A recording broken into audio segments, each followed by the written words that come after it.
ஆனால் சரியிலே நின்னார்னா நம்ம சொல்ல முடியாது, சொல்லக்கூடாது. ஏன்னா ஒரு குழந்தைக்கு வந்து ஒரு ஆப்பிள் அப்படின்னு சொன்னால் ஆப்பிள் பழத்தை காமிக்கணும், இல்லாட்டி ஆப்பிள் பழத்தையாவது கொடுக்கணும். அப்போ தான் அதுக்கு வந்து சரி இது ஆப்பிள் அப்படின்னு தெரியும். அது மாதிரி சரியை அப்படின்னா இவரை சொல்லியிருக்காங்க. உடல் தொட்டு செய்தாரு சாலோகம். சாலோகம்னா அந்த உலகத்தில் இருக்கிறது, சிவலோகத்தில் அந்த உலகத்தில் இருக்கிறது. அது மாதிரி நம்ம நாவுக்கரசர் சொல்லியிருக்கோம். ஆனால் 4 பெருமக்களும் 4 நிலைகளில் இருந்தவங்க தான். யாரையும் யாரும் நம்ம வந்து குறைச்சி வந்து சொல்லக்கூடாது. நமக்கு ஒரு உருவகம் சரியைக்கு வருது. கிரியைனா நமக்கு திருஞான சம்பந்தர், யோகம்னா நமக்கு சுந்தரமூர்த்தி சுவாமிகள், ஞானம்னா மாணிக்க வாசகர் அப்படின்னு நம்ம ஒரு உருவகப்படுத்தி வச்சுருக்கோம். ஆனால் இவங்க பாடல்கள்லாம் நம்ம பாடும்போது பார்த்தீங்கன்னா 4 நெறிகளையுமே சொல்லியிருப்பாங்க.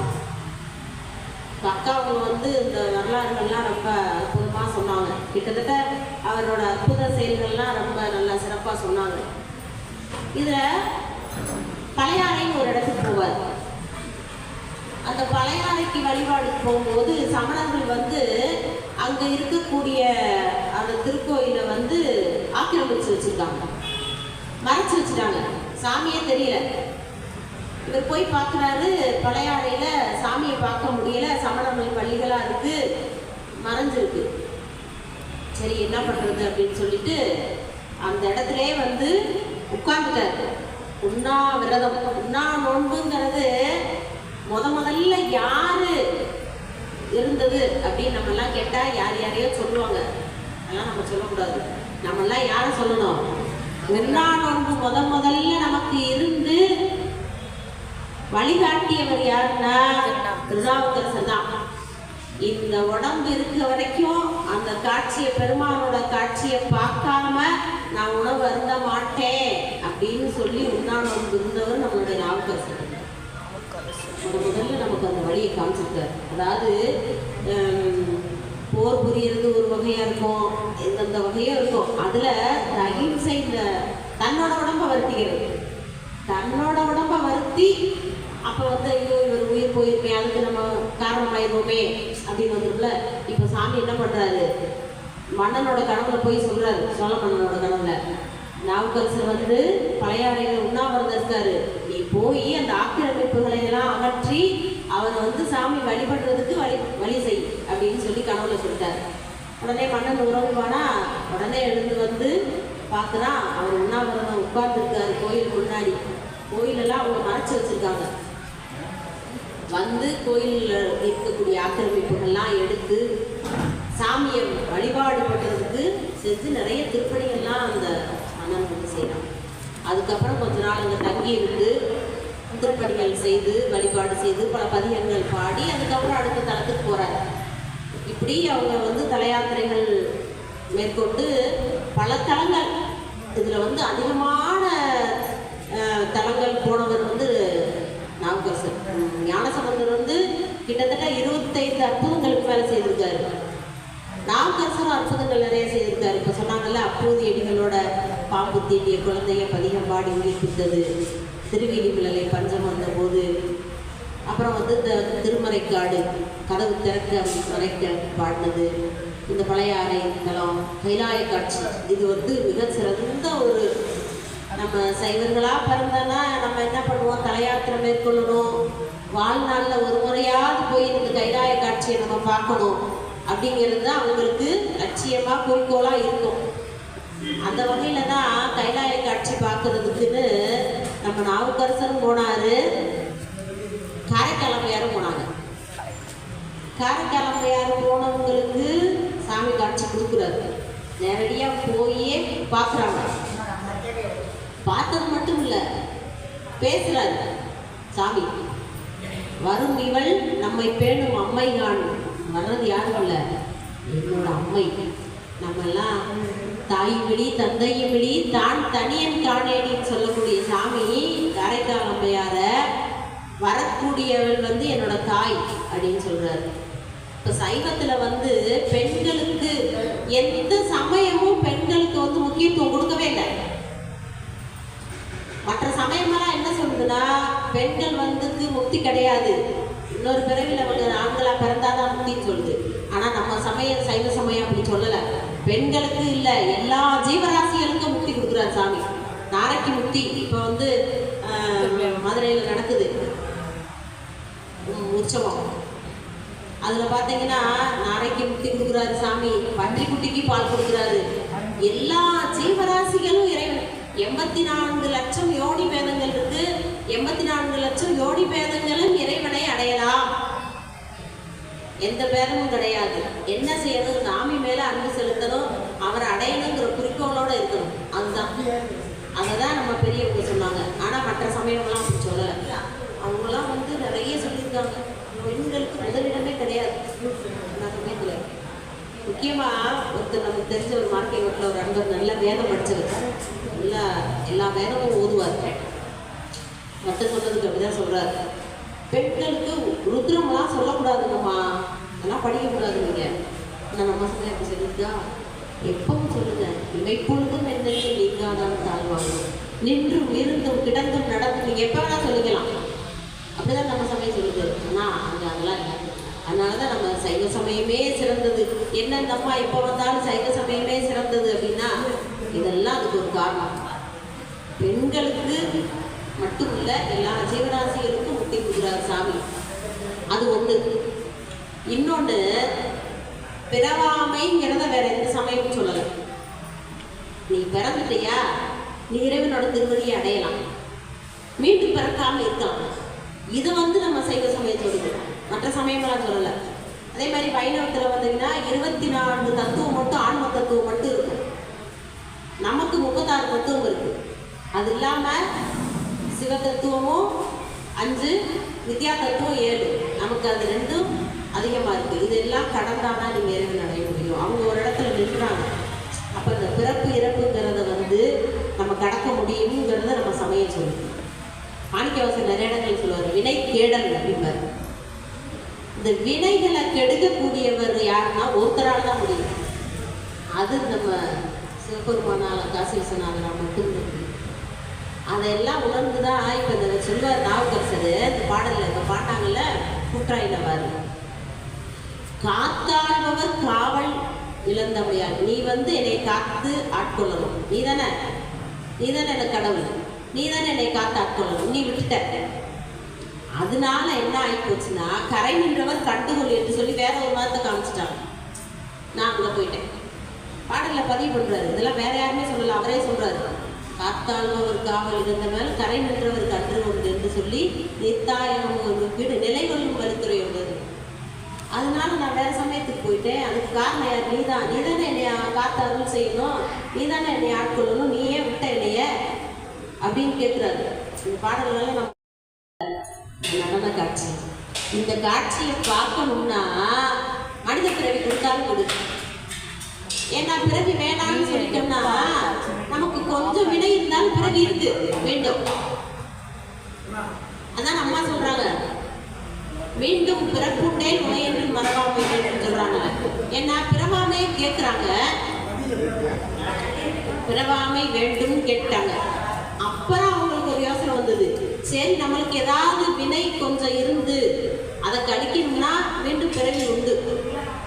வினையின் காரணமாக தான் நமக்கு பிறவி, வினைப்பிறவி என்கின்ற வேதனையில் அகப்பட்டு, அதனால மீண்டும் பிறப்புண்டை உடையென்று மறவாக வேண்டும். அப்படி நான் பிறந்துட்டா உடைய மறக்காது. அதுதான் இவர் சொல்றாரு.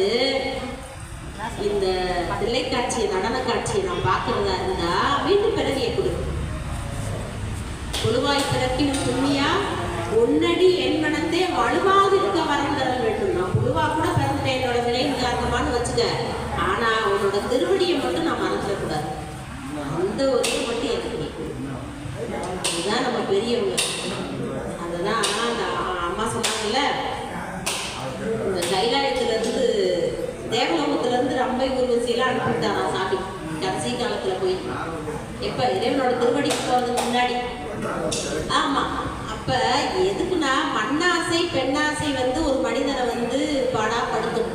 3 ஆசை மனிதர்களுக்கு, மண்ணாசை, பெண்ணாசை, பொன்னாசை. இந்த மாதிரி ஆசைகள்லாம் வந்து மனிதனுக்கு துன்பத்துக்கு வழிவகுக்கும், ஆசைக்கு வழிவகுக்கும். அதான் மீண்டும் பிறகு போறதுக்கு எல்லாம் தான் காரணம். காசியும் விட்டவர் தான் நம்மளுடைய நாவுக்கரசர் பெருந்தகை. அதனாலதான் அந்த புகழூர்ல அந்த குளத்தை தூர்வாடுறாரு. அப்பதான் பொருள் எல்லாம் வருது, வைடூரியம் எல்லாம் வருது. அள்ளி போடார், சேர்வு ஒண்ணுதான், வைரம் ஒண்ணுதான், அள்ளி போடார். அதுதான் ஆசைக்குள்ள அவர் ஒரு பாட்டு போடுவார், ஓடும் செம்பனும் ஒப்பவே நோக்குவார்னு. அந்த இடத்துல ஒரு ஓடு கிடந்தாலும் சரி, பொண்ணு கிடந்தாலும் சரி, ரெண்டையும் ஒன்னா தான் பார்ப்பாங்க. அந்த வார்த்தைக்கு யாருன்னா நம்ம நாவுக்கரசர் தான் உரியவர். ஓடும் செம்பனும் ஒப்பவே நோக்குவார், கூடும் அன்பினில் கும்பிடுதலை அன்றி வீடும் வேண்டாம். கேடும் ஆக்கமும் கெட்ட திருவினர். கேடுன்னா தீமை, ஆக்கம்னா நன்மை. இந்த ரெண்டையுமே ஒன்னா சமமா பாவிக்கிறாங்க. யாருன்னா நம்ம அருளாளர்கள், நமக்கு வழிகாட்டியா இருக்காங்க. அப்ப இன்பமும் துன்பமும் நன்மையும் தீமையும் பாவமும் புண்ணியமும் நமக்கு வந்துட்டே இருக்கும். இதை ரெண்டையுமே அவங்க சமமா பார்க்குறாங்க. ஏன்னா நம்மளோட வினையின் காரணமாக இந்த துன்பம் வந்தது, நம்மளோட வினையின் காரணமாக இது வந்ததுன்னு சொல்லி அதை இன்பம் வந்தா ரொம்ப மகிழ்ச்சி அடையறதில்லை, துன்பம் வந்தா ரொம்ப துன்பப்படுறதில்லை. அது ரெண்டையும் சமமா பார்க்கிறோம். அது போலதான் நம்ம அருளாளர்கள். அதனாலதான் அவங்க நம்ம இன்னைக்கும் 1000 ஆண்டுகளை கடந்து நம்ம அவங்கள பேசுறோம், சிந்திக்கிறோம். நமக்கு சித்திரை அப்படின்னு முதல்ல வந்த உடனே நமக்கு சித்திரை சதயம் வந்துருது நாவுக்கரசருடைய குறிப்பு சேர்ந்து. வைகாசி அப்படின்னு வந்தோடனே வைகாசி மூலம் நமக்கு அடுத்து வந்துடுறாரு ஞான சம்பந்தருடைய குருவு சேர்ந்து. அடுத்து ஆணி வந்துடுது. ஆணி வந்தோடனே நமக்கு மாணிக்க வாசகர் மக நட்சத்திரம் வந்துடுது. அதுக்கடுத்து ஆடி வந்துடுது. சுவாதியில சுந்தரமூர்த்தி நாயனாரோட குருவு சேர்ந்து. இப்படி நமக்கு 4 மாதங்கள் நமக்கு வந்த உடனே அடுத்தடுத்தடுத்து நம்ம அருளாளர்கள் நமக்கு 4 நெறிகளை காட்டியிருக்கோம். இவர் ஆண்டான் அடிமை. இறைவனுக்கு எப்பொழுதுமே இந்த ஆன்மா, இந்த உயிர் அடிமைத்திறம். இந்த பாடல் ஒன்று சொல்லுவாரு நம்ம திருவாசகத்துல, இருந்தென்னை ஆட்டுவன் விற்றுக்கொள் ஒற்றிவை. நான் உன்னோட அடிமை பொருள், நீயே என்னை வச்சனா வச்சுக்கலாம், இல்லை நீ ஒத்தி வைக்கனாலும் வச்சுக்கலாம், விற்கனாலும் விற்றுக்கலாம், ஏன்னா நான் உன்னோட அடிமை பொருள். இப்படி உணர்ந்தவங்க தான் நம்ம அருளாளர்கள். நம்ம திருமுறைகளை பார்க்க நமக்கு அவ்வளவு ஒரு வியப்பு வரும். அவ்வளவு அற்புதங்களாம் அதில் அவங்களுக்கு நடந்ததையும் சொல்லுவாங்க, நம்மளுக்கு நிறைய அறிவுரைகளும் அதில் இருக்கும். நாம் எப்படி நடந்துக்கணும் அப்படிங்கிற அறிவுரைகளும் அதில் நிறைய இருக்கும். அதுபோல தான் அந்த தில்லைக்காட்சியை நம்ம பார்க்கும்போது நாவுக்கரசர் பண்ண குனித்த பூர்வமும் கொவ்வை செவ்வாயில் குமிழ் சிரிப்போம். எப்படி அந்த நம்மலாம் போகிறோம், கோயிலுக்கு போகிறோம், நம்மலாம் சாமியை எப்படி பார்க்குறோம், இப்படியெல்லாம் பார்த்துருக்கோமா அப்படின்னா இல்லை. அவங்க எப்படி பார்த்துருக்காங்க, அந்த புருவம் எப்படி இருக்குது, அழகா இருக்குது. குனிந்த புருவம், அப்படியே வளைந்த புருவமாக இருக்குது. குமிழ் சிரிப்பு, அந்த சாமி சிரிப்பு எவ்வளோ அழகா இருக்குது. பனித்த சடை, அதெல்லாம் அப்படியே விரிந்த சடை, அவரோட அருளை சொல்லக்கூடியது. பவளம் போல் மேனி, சாமியோட மேனி எப்படி இருக்கு, பவளம் போல தகன்னு அப்படியே ஜொலிக்குது. நித்தமுறை எடுத்த அந்த பொற்பாதை எதுக்கு எடுத்து வச்சிருக்காருன்னா, அருள் செய்யறதுக்காக எடுத்து வச்சிருக்காரு. எதுக்கு அடியார்களுக்கு அருள் செய்யணும் அப்படின்றதுக்கா. அதுதான் அந்த நம்ம நடராஜர் பார்த்தீங்கன்னா ஒரு கை காட்டுவார், அந்த எடுத்த பொற்பாதத்தை, இது வரைக்கும் என்னோட திருவடி பற்றிக்கொள் அப்படின்னு சொல்லி அந்த ஒரு பாடல் சொல்லுவார். யானையெல்லாம் ஏறணும்னா அந்த பாதத்தை தூக்கி காட்டினா தான் ஏற முடியுமா, இல்லைன்னா ஏற முடியாது. யானை பாதத்தை இப்படி எடுத்து காட்டாம ஏறவே முடியாது. இறைவன் அந்த பாதத்தை அப்படியே எடுத்து வச்சு இது வரைக்கும் என்னோட திருவடி பற்றி கொள்வது. யாரால இது மாதிரி சொல்ல முடியும்? எந்த ஒரு கடவுளாக இப்படி சொல்லியிருக்காரா, பாப்பா என்னோட திருவடி இப்படி பற்றி கொள்வது அப்படின்னு சொல்லி உனக்கு முக்தி கொடுக்குறேன், வீடு போய் கொடுக்குறேன்.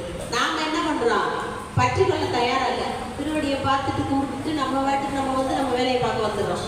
அதனாலதான் நம்மளுக்கு திருவடி பேரு இல்லை. அவங்கெல்லாம் பார்த்த மாத்திரத்துல இப்ப நாவுக்கரசர் போனோடனே எப்ப வந்தேன்னு கேட்டாரா சாமி, அது தெரியுமா அவங்களுக்கு? என்று வந்தால் என் திருக்குறிப்பேன்னு ஒரு பாட்டு சொல்வார். நம்ம அந்த 4 திருமுறையில் தான் நினைக்கிறேன். தில்லைக்காட்சியை போய் பார்த்த உடனே ஒன்றி இருந்து நினைமீன்கள், ஒன்றி இருந்து நினைமீன்கள் உண்டவருக்கு உணவில்லை. அதுதான் அந்த இதில் சொல்றாரு.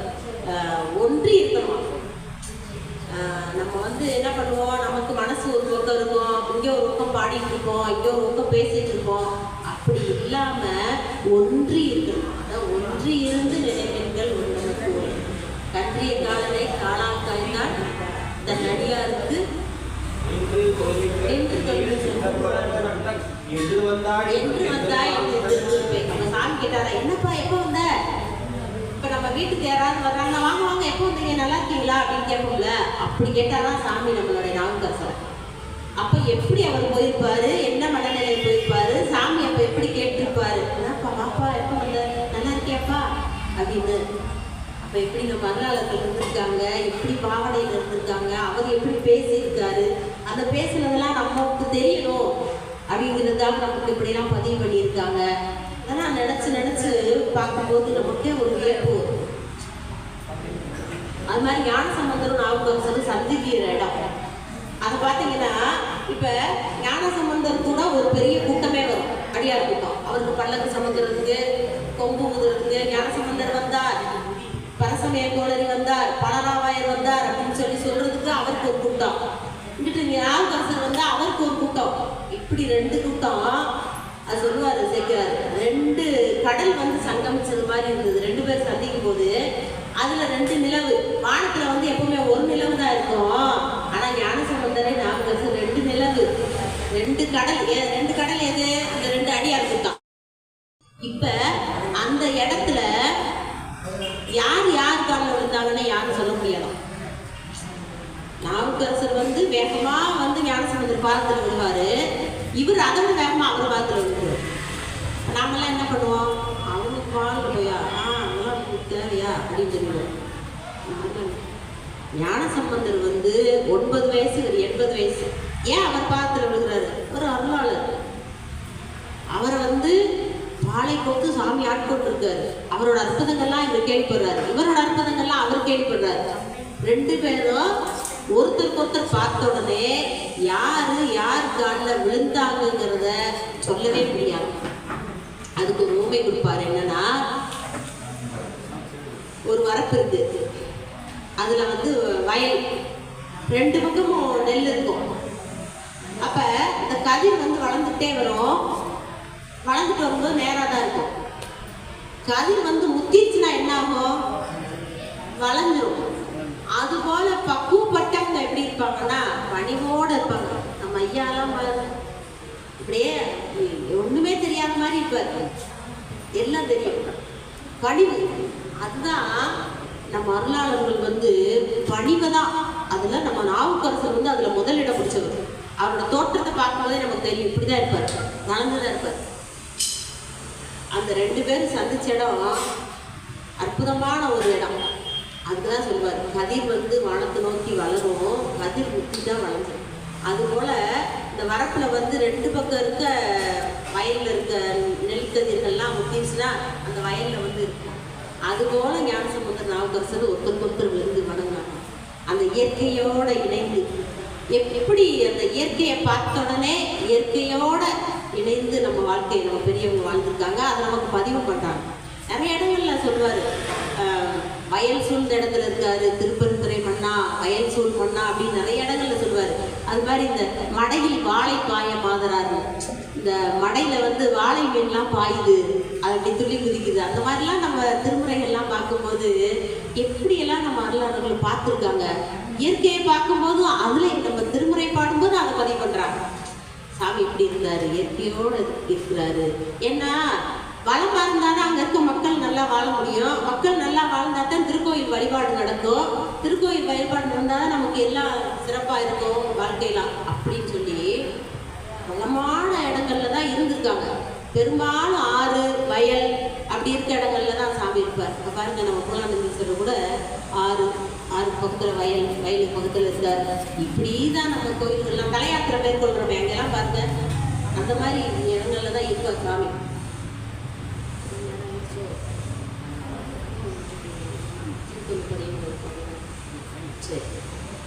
இந்த நல்ல நாளில் வந்து நம்ம இந்த அப்பர் சுவாமிகளோட இந்த சதய நட்சத்திரம், இந்த நாளில் நம்ம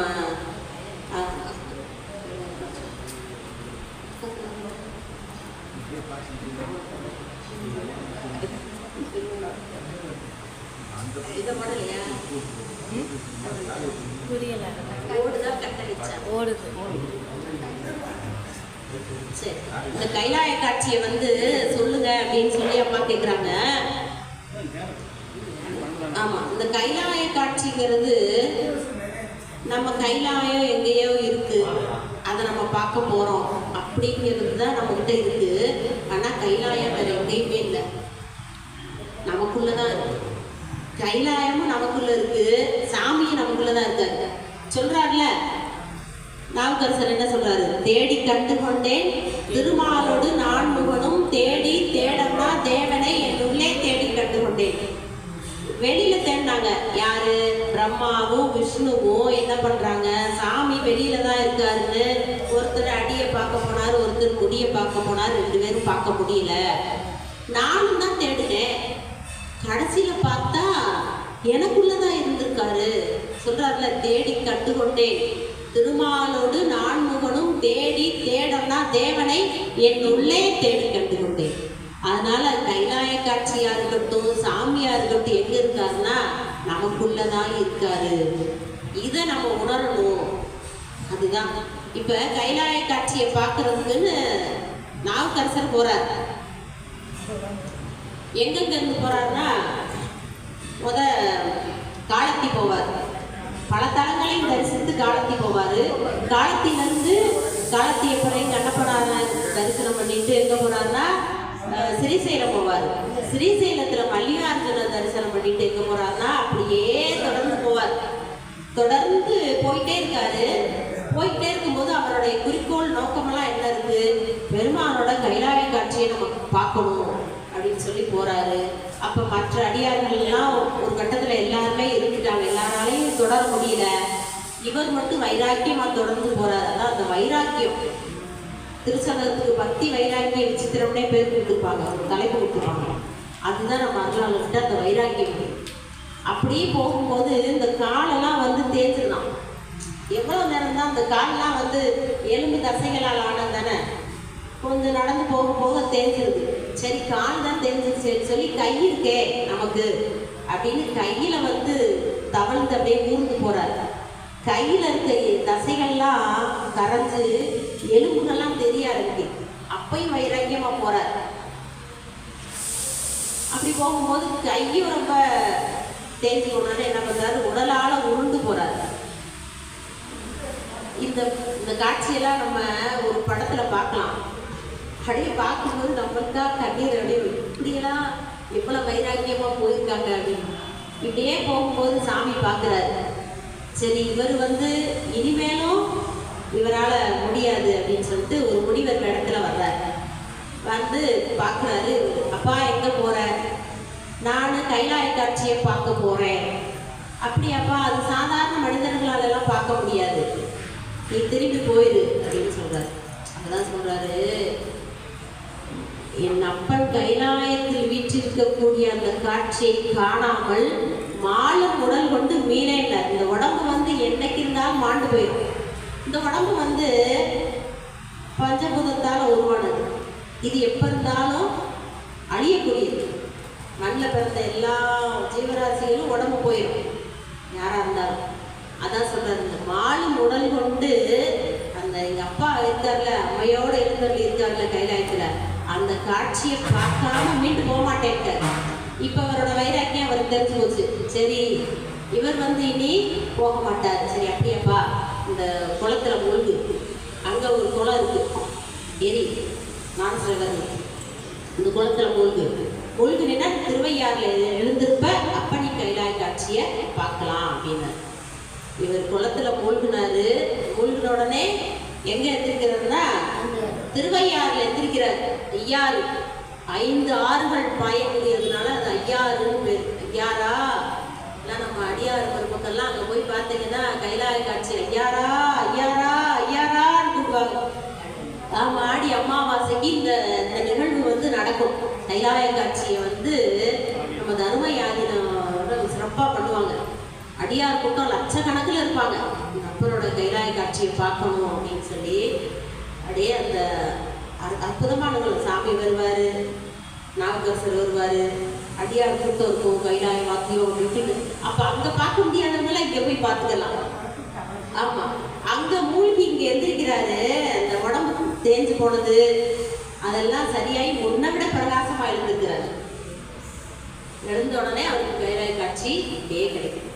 சாமி அம்பாலோட எழுந்தொள்ளி இருக்கிறது நந்திய பெருமான். அப்படியே அந்த கைலாயத்துல எப்படி அந்த கைலாய மலை எப்படி இருக்குன்னா வெள்ளியை உருக்கி ஊத்துனது போல அந்த கைலாய மலை.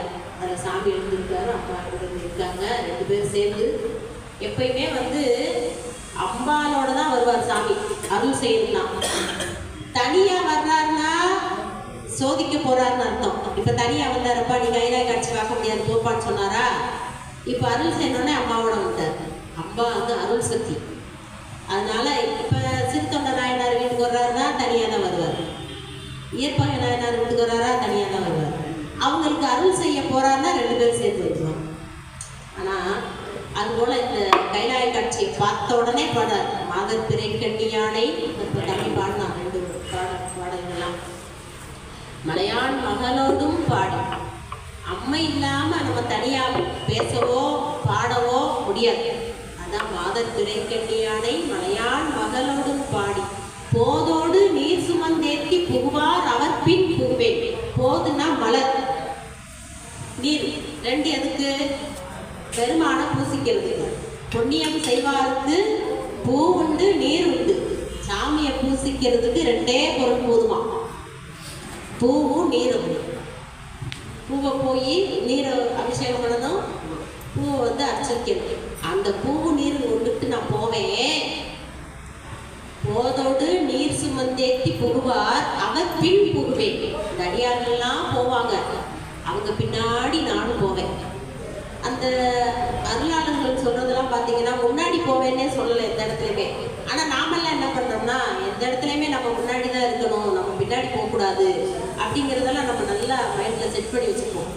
ஆனால் நம்ம பாடல்களில் பார்க்கும் பொழுது அவருக்கு பின்னாடி போவேன். ஏன்னா அவங்க போய் எப்படி பூசிக்கிறாங்க என்ன பண்ணுறாங்கன்னு பார்த்து அதுக்கு அதுதான் அவங்ககிட்ட இருக்க பணிவு.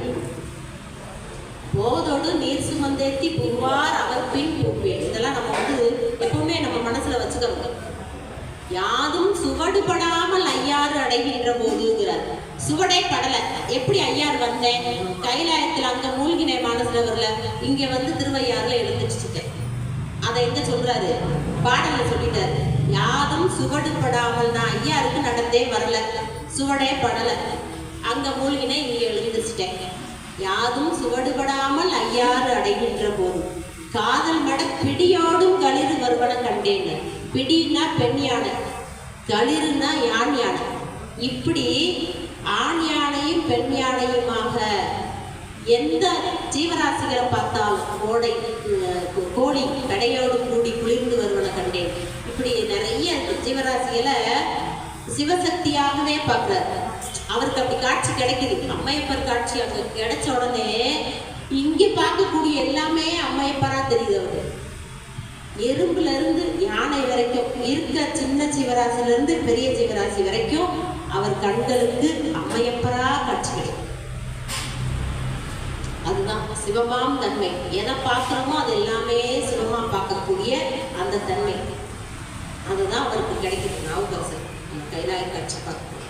அதெல்லாம் அந்த பாடல்களில் நம்ம பாடும்போது பார்க்கணும் என்ன சொல்லியிருக்காரு. நம்ம திருவாசகம் பாடிட்டு போகிறோம்னு அவங்க ஒரு மதியத்தை பாடணும், 688 பாட்டு சீக்கிரமா பாடுங்க நம்ம வீட்டுக்கு போகணும் அப்படின்றது இல்லை. ஒரு பாடலாவது நம்ம பொருளை உணர்ந்து பாடணுமா, அதுதான் பொருளோடு. இப்போ நம்ம பார்க்குறோம் மாதர் பிள்ளை கிண்ணியானை ஒரு பாட்டை பார்க்குறோம், அதில் எவ்வளோ சொல்லியிருக்காரு. நான் அங்க மூழ்கினே இங்க எந்திரிச்சேங்கிறத கூட பதிவு பண்றாரு. யாதும் சுவடுபடாமல் ஐயாறு அடைகின்ற போதுன்னு சொல்றாரு. போதோடு நீர் சுமந்தேத்தி புகுவார் அவர் பின் புகுவேன்கிறார். அப்ப எவ்வளவு செய்தி ஒரு பாடல் இருக்குன்னா அப்ப அத்தனை பாடல்ல எவ்வளவு செய்தி இருக்கும். அதெல்லாம் நம்ம ஒரு நாளை ஒதுக்கி பொறுமையா பாடி பொருளை சிந்திச்சு, ஆனால் அதெல்லாம் நம்ம வாய்ப்பு இல்லை. ஏன்னா வெளியூர்ல இருந்து நிறைய அடியார்கள் வர்றாங்க, அவங்கெல்லாம் ஊர்களுக்கு போகணும், அழகாகமா இருக்கும் அப்படின்ற பல இதுகளை நம்ம பாடிட்டு போவோம். இந்த மாதிரி நேரங்கள் கிடைக்கும் பொழுது எப்பெல்லாம் நமக்கு நேரங்கள் கிடைக்குதோ அப்பெல்லாம் நம்ம சிந்திக்கிறோம். இந்த கைலாய காட்சியை வந்து இதே மாதிரி காரைக்கால் யாரும் பார்க்குறாங்க. இது மாதிரி நம்ம அருளாளர்கள்லாம் சொல்கிறாங்களே, நாமும் ஒரு தடவையாவது போகணும் அப்படின்னா ஐயாருக்கு போகலாம். ஏன்னா கைலாயத்துக்கு போக முடியுமாங்கிறது நமக்குலாம் தெரியாது. ஐயாரில் அப்பனோட கைலாய காட்சி நடக்கும். அப்போ எல்லாம் அடியார்கள்லாம் போய் பார்க்கணும் அந்த காட்சியை. ஆடி அமாவாசை அப்பர் சாமிகள் வந்து நமக்கு நிறைய அறிவுரைகள் சொல்லுவார். என்ன செய்யணும் அப்படிங்கிறதெல்லாம் ஒரு பாடல்ல அற்புதமா சொல்வார். அதிகாலையில் எழுந்து என்ன செய்யணும், நெஞ்சே நீவா நிலை வருமாறு என்னதையே நெஞ்சே நீவா, நித்தலும் எம்பிரானுடைய கோயில் புக்கு, தினம் நீ என்ன செய்யணும் தெரியுமா, தினமும் எம்பிரானுடைய கோயிலுக்கு போகணும். இதெல்லாம் நெஞ்சத்துக்கு சொல்லிக்கிறார். அவர் சொல்றதெல்லாம் அவர் நெஞ்சத்துக்கு சொல்ற மாதிரி சொல்லுவாரு. ஆனா நம்ம நினைக்கிறதெல்லாம் என்ன தெரியுமா நினைக்கணும், நம்மளுக்கு தான் சொல்லியிருக்காருன்னு நம்ம நினைக்கிறோம். ஏதோ அவர் நெஞ்சத்துக்கு சொல்லிக்கிட்டாரு, அவரா போய்கிட்டாருன்னு நம்ம நினைக்க கூடாது. நம்மளுக்கு தான் சொல்றாரு.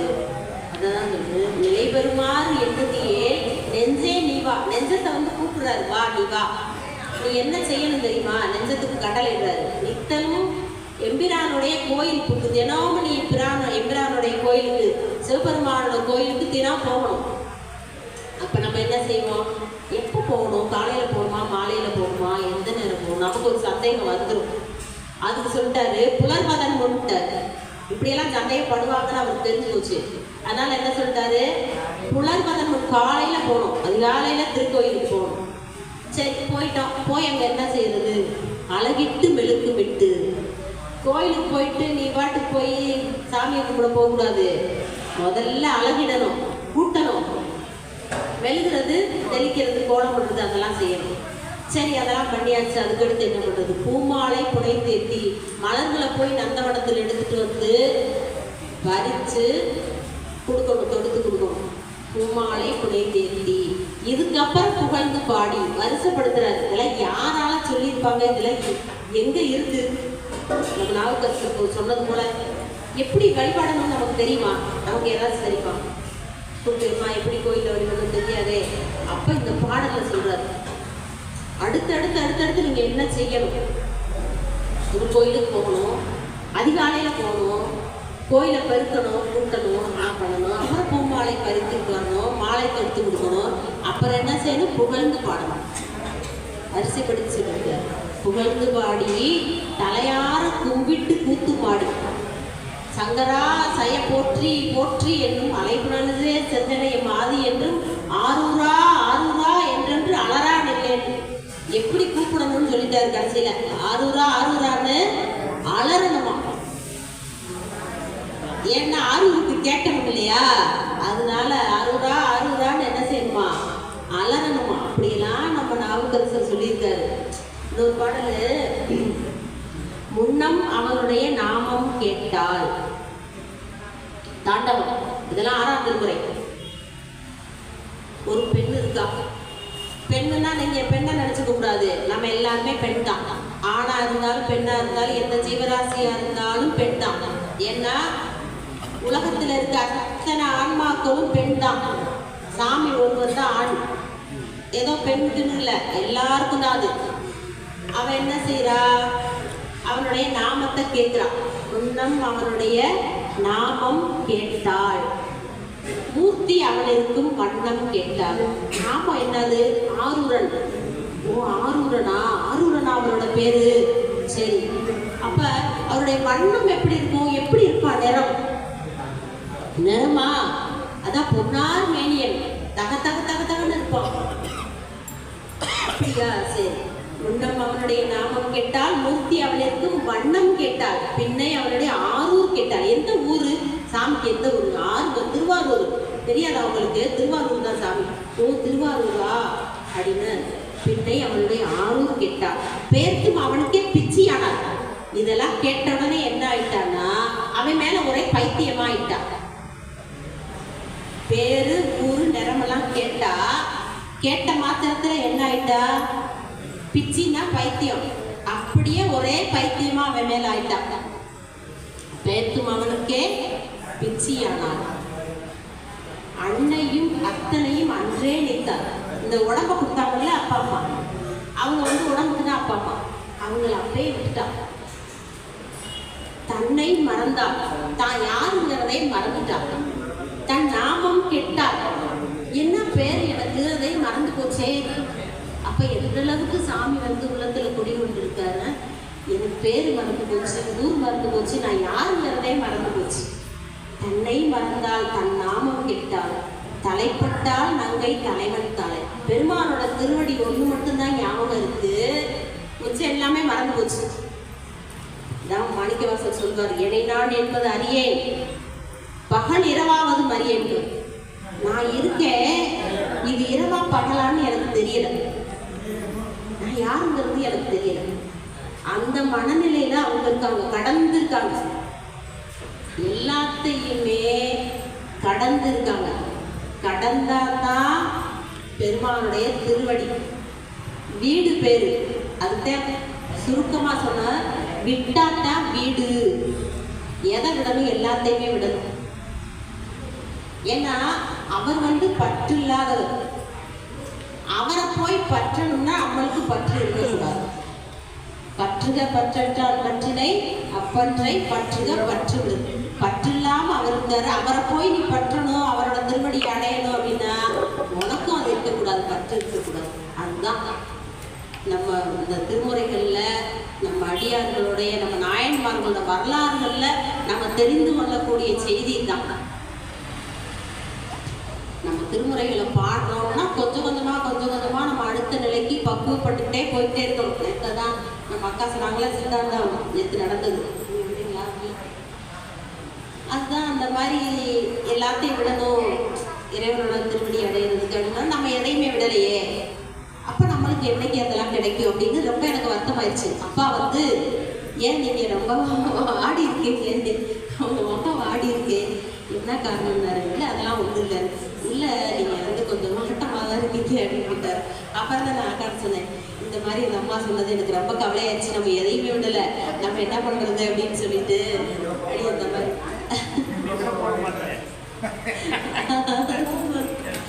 விடணும் விடணும் விடணும் நம்ம சொல்றோம் ஒழிய அதையாவது விட்டோம். ஆமா விடணும். விட்டு விட்டு ஆசைகளை வந்து கொஞ்சம் கொஞ்சமா நம்ம இனி எங்கிட்ட விடுவது. அவர்தான், அவர் மனசு வச்சாருனாதான் இனி முடியும். ஆமா, இப்ப இந்த அம்மா காரைக்கால் அம்மையார் வந்து அவங்க வரலாறு பாருங்க. கணவனார் வந்து இன்னொரு மாங்கனியை கேட்டோடனே நம்ம வர வச்சு கொடுத்தாங்க. உடனே என்ன பண்ணிட்டாரு பரமதத்தன் வந்து, இனி இந்த அம்மா கூட வாழக்கூடாதுன்னு போயிட்டாரு. போயிட்டு வந்து இப்போ பொருள் ஈட்டிட்டு வந்து பாண்டி நாட்டில் ஒரு இடத்துல வந்து திருமணம் பண்ணி குழந்தையெல்லாம் வந்து குழந்தைக்கு பேர் வச்சு இருக்காங்க. இப்போ இந்த அம்மாவை வந்து அழைச்சிட்டு வராங்க, தெரிஞ்சிருச்சு கணவனோட சேர்த்து வைக்கணும்னு அழைச்சிட்டு வர்றாங்க. இப்போ இந்த அம்மா சரின்னு தானே வர்றாங்க, ஏதாச்சும் மாட்டேன்னாங்களா அப்படிலாம் எதுவுமே சொல்லலை. வாங்கம்மா உங்களை வந்து உங்கள் கணவனோட சேர்த்து வச்சுருவோனோடனே சரின்னு வர்றாங்க. இப்போ இந்த பரமதத்தன் என்ன பண்ணுறான், அந்த அம்மையார் அழைச்சிட்டு வந்துட்டாங்க, நம்மளோட சேர்த்து வைக்க போகிறாங்கன்ட்டு இந்த 2வது திருமணம் பண்ண மனைவியையும் குழந்தையும் அழைச்சிட்டு வந்து இந்த அம்மா பாதத்தில் வந்து விழுந்துட்டான். விழுந்து என்ன சொல்கிறான், இந்த பெண் குழந்தைக்கு உன்னோட நாமம் தான் வச்சிருக்கேன்னு சொல்லி விழுந்து வணங்கிட்டு மற்ற சுற்றத்தார் எல்லாரையும் பார்த்து, மானுடர் அல்ல இவர் தெய்வம், மானுட பெண்ணு நினைக்காதீங்க, தெய்வம், அதனால நீங்கள் எல்லாரும் விழுந்து வணங்கிட்டான். இப்போ எப்படி இருக்கும் அந்த அம்மாவுக்கு? கணவனோட சேர்ந்து வாழலாம் தானே வந்தாங்க, அந்த இடத்துல அவன் எப்படி சொல்லிட்டான். சரி, இனிமேல் நம்மளுக்கு இந்த உடம்பு தேவையில்லை, ஏன்னா இவனுக்காக தான் இந்த நம்ம அந்த உடம்பை வச்சுட்டு இருந்தோம் அப்படின்னு சொல்லிட்டு தான் உடனே பெருமான் கிட்ட கேட்டாங்க, இந்த உடம்பு எல்லாம் தேவையில்லை, தசை பொறிகளா தான் எலும்பு உடம்பை கேட்டாங்க. அந்த செகண்டு, அந்த நிமிஷம் உதறினாங்க எல்லாத்தையும். உடனே அவங்களுக்கு என்ன கிடைச்சது? திருவடி கிடைச்சது, பிறவாமை கிடைச்சது. நம்ம எல்லாம் இன்னைக்கு அம்மையேன்னு சொல்லி நம்ம கூப்பிடக்கூடிய அந்த வாக்கியம் கிடைச்சது. அந்த இடத்துல விட்டாங்க, அதை தான் நம்ம பார்க்கணும். அந்த விட்ட உடனே அவங்களுக்கு என்ன கிடைச்சதுன்னா, அதுதான் சொல்லுவாங்க, இருவினை ஒப்பு நலபரிபாகம், சத்தினிபாதம், திருவருள் வீழ்ச்சி அப்படிம்பாங்க. படிநிலை அந்த விட்ட உடனே அவங்களுக்கு இருவினை ஒப்பு வந்துடும். இந்த இன்ப துன்பம் அந்த இதெல்லாம் எது கிடையாது. அது நீங்கின உடனே பெருமானோட திருவருள் கிடைச்சு. இது மாதிரி தான் கண்ணப்ப நாயனார் அந்த போய் 6 நாள். இப்படி நம்ம நாயன்மார்கள் வரலாறு எடுத்து பார்த்தீங்கன்னா அந்த செகண்ட் விட்டுருவாங்க எல்லாத்தையுமே, உடனே அவங்களுக்கு கிடைச்சிடும். நாம் என்ன பண்ணுறோம், பாடுறோம், செய்கிறோம், பேசுகிறோம், வீட்டுக்கு போய் நம்ம வேலையெல்லாம் பார்க்குறோம். அதனால தான் நம்மளுக்கு கிடைக்கல, உணர முடியும். இதுதான் நம்ம ஏன் நாயன்மார்களை பேசுகிறோம்னா, இப்படியெல்லாம் வாழ்ந்துருக்காங்களா, இப்படியெல்லாம் நமக்கு வழிகாட்டி இருக்காங்களா அப்படிங்கிறது தான் நம்ம அவங்கள வந்து என்னப்பா முடிச்சுக்கோமா சரிப்பா.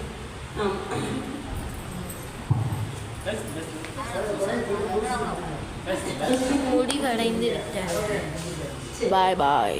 அந்த நல்ல நாளில் வந்து நம்ம நாவுக்கரசருடைய அற்புதங்கள், அவருடைய திருமுறைகள் எல்லாம் அக்கா வந்து பல அற்புதங்களை சொன்னாங்க. அவரோட பிறப்பிலிருந்து அவர் வந்து ஆட்கொண்ட விதம், மாட்டு சமயத்துக்கு போயிட்டு வந்தது, சமணர்களால் துன்புற்றது, திருவீதி விலகை சம்பவம், அப்பர் சுவாமி நம்ம இவர் அப்பூதியடிகளை சந்தித்தது, இந்த மாதிரி வரலாறுகள்லாம் சொன்னாங்க. நாமளும் இடையிடையில பல சிந்தனைகளை சிந்தித்து நம்ம திருமுறைகளை, அவருடைய திருமுறைகளை சிந்தித்தோம்.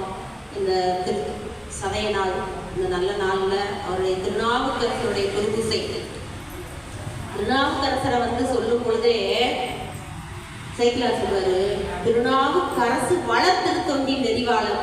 வளர் திருத்தொண்டுன்னு போடுவார். அது 3 காலம் குறிக்கும். வளர்ந்த திருத்தொண்டு, வளரக்கூடிய திருத்தொண்டு, நீ வளர்ந்த திருத்தொண்டு, அந்த மாதிரி போடுவார். திருநாவுக்கரசு வளர் திருத்தொண்டி நெறிவாள. அந்த திருத்தொண்டர் நெறிவாளதுக்காக திருநாவுக்கரசு வளர் திருத்தொண்டி நெறிவாள வருஞான தவமுனிவர். தவமுனிவராக இப்ப அப்பா சொன்னாங்க, கைலாயத்துல இருந்து ராவணனுக்கு யோசனை சொன்னதுனால பூமிக்கு அனுப்புனாரு சாமி அப்படின்னு சொன்னார்ல. அது ஏன் அனுப்பணும் கைலாயத்துல இருந்து பூமிக்கு அவரை அப்படின்னா, நமக்கு 4, 5, 6ங்கிற திருமுறைகளை கொடுத்துருக்காரு. தொண்டுங்கிற நெறியை நமக்கு காட்டியிருக்காரு. அதுக்காக அவர் அனுப்பணும்னா அவரை எந்த காரணம் இல்லாம அனுப்ப முடியாது. காரணம் இல்லாம காரியம் இல்லை. அப்ப என்ன பண்றாரு, அந்த காரணம் வேணும். அதுக்கு நீ ராவணனுக்கு யோசனை சொன்னியா, சரி நீ போய் குலவத்துல பிறந்து வா அப்படின்னு சொல்லிட்டாரு. அது மாதிரிதான் சுந்தரமூர்த்தி நாயனார் வரலாறுல சொல்லுவாரு, நீ பாத்தியா பெண்களை போய் பிறந்து நீ போய் திருமணம்லாம் பண்ணிக்குவா. அது வர்றதுக்காக ஒரு காரணம்.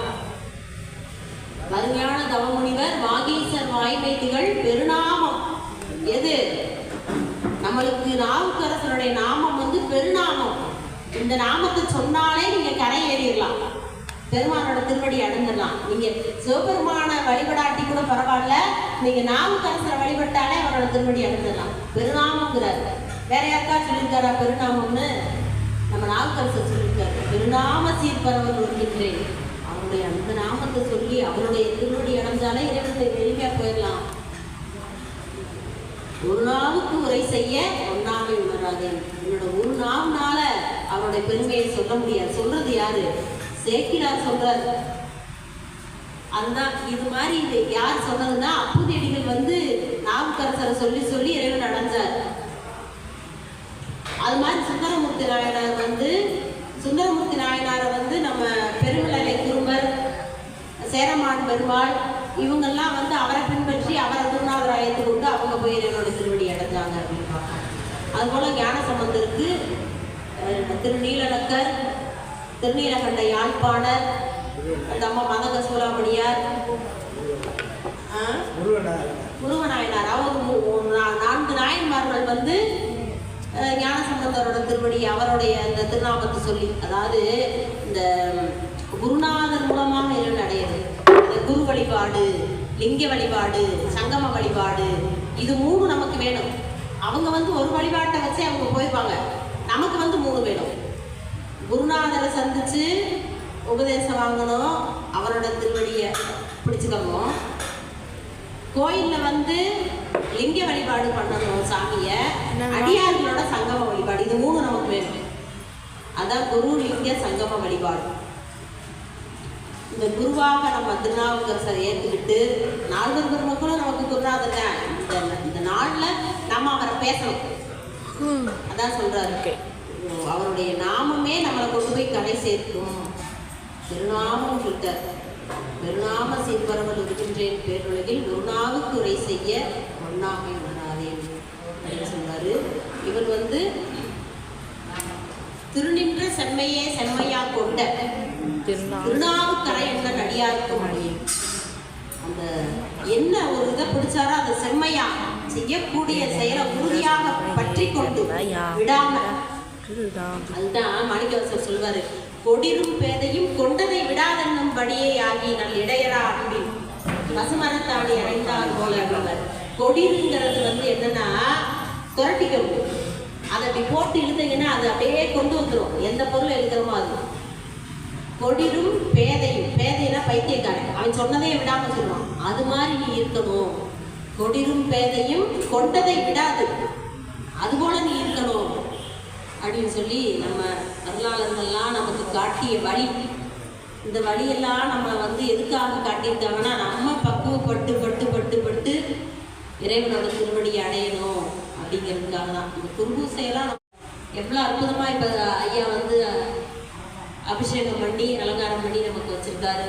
அவருடைய வரலாறை பேசுறது, அவருடைய திருமுறைகளை பாடுறது, இதுதான் நம்ம குருபூசையை செய்யறது. அடுத்து அவங்களோட நெறிகளை நம்ம கடைப்பிடிக்கிறது. இதுதான்.